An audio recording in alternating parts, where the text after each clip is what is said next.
Welcome to Do It for the Gram, an Enneagram podcast with your host, certified Enneagram coach, Milton Stewart, where we do it for the Enneagram, not Instagram. We make moves to improve our lives and those in our community. So I'm super excited. Happy New Year to you all out there. And I'm super excited. We are on a new series called Arrow Lines. And so we're talking about the Type 7 this episode. Let's go intro.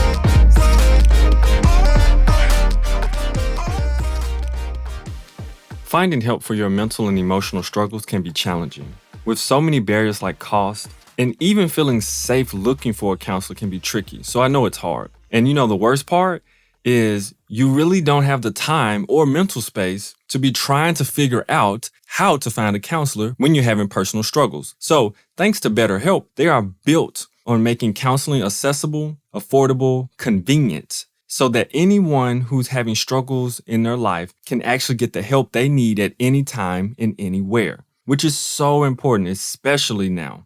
All the professionals are licensed, trained, experienced, and accredited. And what I love so much about them is that they have a diverse group of counselors with a broad and various amounts of different backgrounds to help all their different clients. If you need some help, try BetterHelp. You can get a 10% off discount from your first month when you go to betterhelp.com/doit. That's BetterHelp.com/DOIT. All right. So the Enneagram is such an amazing tool, journey, companion, friend, growth. It's so many different things. People call it different things for sure. But one thing it is intelligent. The symbol of it, the numbers, the lines, everything is intelligent about it. It has this ancient wisdom and ancient knowledge that when you do more discoveries and more work with the Enneagram, you just find out more and more and more and more and more. You'd be like, wow, this makes sense. This makes sense. This makes sense. Wow, this lines up. This lines up. And it's just unbelievable. It's mind-boggling, to be honest, and I love it. So on this episode, we're talking about the Type 7 and their arrows, right? And so something that I'm not going to mention here, well, not going to talk about in depth, but I'm going to mention that's going to be important coming down the pipe is that the Enneagram is made up of triangles, right? There are some triangles, what they call invisible triangles. There's not lines directly connecting certain numbers, but they have a connection. Not going to go deep into that, but that has a big and interesting meaning, and that's very helpful to a lot of different numbers on there too. Then also the law of three. The law of three and law of seven are also important to the arrow lines as well, because the law of three helps to understand how things come into fruition, or like things and decisions and new things and innovations created. And the law of seven is about the growth journey and the journey of things in general. So those are very important, but I'm not going to get into those because those will take a whole episode to unpack, and a pretty long one probably, because trying to understand it is great, but can be difficult. All right. And so when we talk about arrow lines, the arrows that are connected to each number mean so much, and they help the number to unpack or to get and find and attribute things to themselves that they need, that they struggle with, or they do not have or lack. Okay. So for one of the most amazing and funniest things when I found out these things about the arrows is that the arrows that they're connected to mean so much. So for the 7, let me give you an example. For the 7, it is connected to the arrow to the 1 and the arrow to the 5. The 7 is literally connected to the types that are the most organized out of the whole Enneagram, which makes so much sense, right? Organized, structured, these things detailed. It is connected to 2 numbers that are really good at those things. And that is part of what the 7 really needs, right? It just makes so much sense. Oh my goodness. So You may have heard in the past arrows considered the old terminology called integration or disintegration. We don't use the terminology anymore really in most communities because disintegration just sounds really weird to try to talk about somebody's personality or growth and be like, oh, you're disintegrating, by the way. So that just sounds really weird. So we kind of stop using that one, which makes total sense to me. But there has a whole different, deeper understanding or wording to the connotation to it, but we don't use that anymore. So one thing we do use is stress and security for sure. So stress and security points, which make a lot of sense and they still make sense today. So the direction of the arrow actually really matters. And they matter because when I mentioned before stress and security, I'm not talking about you being stressed out because you had a long day or you dealing with some family members that get on your nerve, whatever. I ain't talking about that. What I'm talking about is ego stress and ego insecurity. So you would go to a stress and security line because one, your ego feels stressed out in some type of way. So something has stressed out your ego, like that 7, right? And so they can tend to go that direction. Then you got the other way where you can be stressed out or you can feel insecure in your ego. And so generally the type will go to that number, which will make more sense as I break it down going forward. So talking about the direction of the arrows, the 7 has one arrow pointing towards the type 1, okay? So they have an arrow pointing towards the type 1, right? There's an arrow coming from the 7 and it's going towards the 1. Now, the type 7 also has one arrow pointing towards it from the type 5, okay? So the type 7 has an arrow coming towards it from the type 5, all right? Now, going with the arrow, as we're going to start the statement out, and I want to give credit to CP Enneagram, Urania Pius, and Beatrice Chestnut, because they are a big part of some of these discoveries about the arrows. And this information is coming partly from them and partly from other teachers that I've learned from and some of my own analysis of this. But I just wanted to give shout out to them because of the deep work they've done in this area. So going with the arrow would be considered going towards the number 1, right, on the Enneagram. And going against the arrow would be going towards the type 5, all right? So the type 1 going towards the arrow is considered the stress point for type 7s on the lower side, okay? Right? Because now I'm going to introduce there's a lower side and a higher side. You can go to either one of the numbers that you are connected to. And this is one of the things I love about it because this wasn't the original teaching when I first started learning the Enneagram. It was like you go to 1 point for high, 1 point for low, all this type of stuff. No, you can go to high and low of both of them, which makes total sense. So on the lower side, like I said, the type 1 from 7 is stress. And I can tell you about that one. Let my ego get stressed out. Ooh, like for instance, as an ego as a 7, my personality likes to move fast, right? Let somebody or something not move fast as I think it should. Oh my goodness, I can become really tight and really critical, really judgmental real fast, okay? Now, on the higher side of the type 1, it is called what they refer to at Beatrice Chestnut and Urania Pius as the resolution point. And I love that. It makes so much sense, right? I'm going to explain it a little bit later, but resolution, start to let that marinate some point for the type 7. All right, now, type 5, going against the arrow, all right? When we go against the arrow, going towards the type 5 from 7, on the lower side, that's our security point, right? So when a 7 is maybe feeling insecure, they will go towards the 5. And so that means they may pull away, pull back, right? People being like, ooh, what happened to them? I thought they were the life of the party. And in this instance, they have pulled back and not really engaging and just mentally processing a whole lot. So on the higher side of going towards the type 5, it's called the energizing arrow. And I'll explain that too, but we all have a different type of energy we display in types in general. Our ego kind of gives off a certain energy, right, to life and to the person that it's within in general. So in order to actually grow or get to the resolution point, the energy has got to be right to get there. We can't just jump there. You got to actually do some things inside. So in growth, there is a focus on going against the arrow first and then with the arrow, okay? Which I'll explain a little bit more in a little bit. So getting into the benefit of the arrows or just recognizing what's happening with the arrows, the unconscious and the conscious, the higher side and the lower side of both. So The lower side is an unconscious movement. So what that means is consciousness is really about awareness. So if it's unconscious, you're not aware of it, right? If it's conscious, you are aware of it. And there's levels to consciousness, right? And the more conscious you become, like, I don't want to say the better you become, but it's kind of true. The better you become for who you really are, closer to the essence, closer to the world, better empathy, bigger heart, you can think all that kind of stuff, right?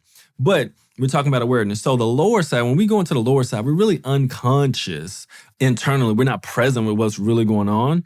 And so what happens is 7s moving to 5 insecurity become more detached from their feelings. They become reclusive to avoid fear and pain. They think deeper and generate more ideas, and they generate more ideas does not equal a good thing for 7s, to be honest. Like, people don't understand 7s already have a natural amount of a whole lot of ideas, but generating even more without any follow through on them, without any adding to them. Like, it just gets really mental. It just gets a whole lot of idea, just ideation for ideation's sake. And it's not healthy for type 7s going in this space. Okay. So that's going towards the 5 insecurity. So now we talk about the lower side, the 7 going towards the 1. And so moving there, 7s moving to the 1 in stress become very rigid, become judgmental, critical, intolerant of others' views, opinions, and become stressfully active for not being as right or perfect as they would like to be.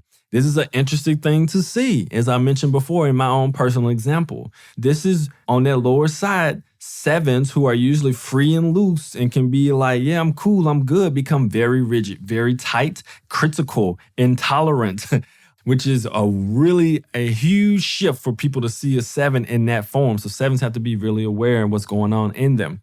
Now, on the higher side, and we talk about conscious movement, right? And so we're talking about being more aware of what's actually going on. And so these things, consciousness and unconsciousness, they happen throughout the day, different parts. I would say we're always definitely more unconscious than we are conscious. And that's just a part of it, right? But sometimes the environment is conducive to helping us be more conscious, even if we haven't done like a whole lot of work of being conscious, okay? So 7s moving to 5 as an energizing arrow, or the right energy, as I kind of call it. It's kind of the right energy point, right? So you're moving against the arrow, right, towards the 5, because now you got to get your energy right, okay? The normal 7 energy is not going to resolve the key issues that the 7 struggles with. So getting that energy helps them to become more centered, more balanced, more thoughtful before jumping into the next endeavor. And they are able to go deeper in just about all areas of life, okay? So this is very important to develop that type of energy for the type 7, right? So now, when the 7 has actually went against the arrow to venture to part of their 5 within them, now they are balanced, now they're more centered, they can move to the resolution point and go with the arrow to the type 1. And in this place, 7s moving to a 1 as a resolution point allows them to have clarity, focus, and purpose in how they operate life. They complete things with high quality and develop discipline. These things are monumental for unlocking what 7s really have the capacity to do in the world and not just bounce around from exciting, adventure. I'm gonna take a trip, I'm gonna laugh, I'm gonna make jokes, but I'm not gonna really hit the serious stuff, right?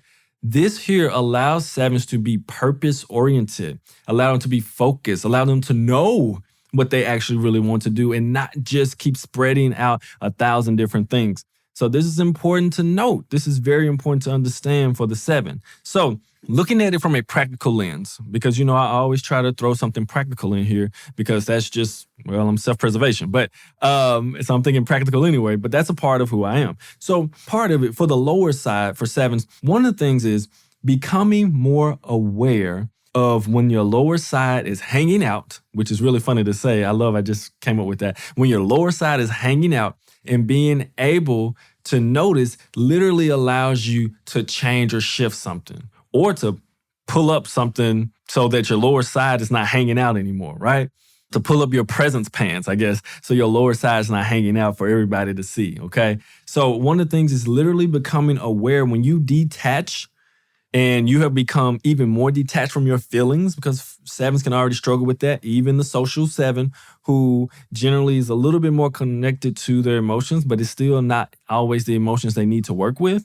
So this is the one that noticing that like when you become even more attached or detached and you're avoiding pain and fear more because you've moved to the 5-ish area of yourself, the lower side, and you're generating unconscious and crazy amounts of ideas, making sure you just become aware of it will allow you to be like, wow, I see what I'm doing. So then that'll allow you eventually to address what are you running from or avoiding, like internally or externally. What is that? And what do you need to unpack and work with? And then along with that, just becoming aware of like when you do, but your ego does become stressed, when you become ultra judgmental or critical, right? When you're like, whoa, I just said all kind of crazy things about this person in my head, or I just let it out there and I'm just real rigid and tight around the edges and my body's tight and uptight and everything. So becoming aware of that, noticing that, ooh, something's going on. My ego is stressed. What is happening here is going to do monumental things for helping you to undo that, right? To pause, to breathe,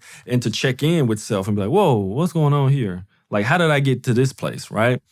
I put my car on a destination. I don't even know where it went, So like just being aware of that. Now, practical side, when you're looking at the higher side of stuff, you want to look at types and what they do on their higher side of the essence quality of things that they do. So if you're looking at the type 5, if you're trying to be more balanced and centered, take time to be still and be quiet. That's one of the best things sevens can do that's practical.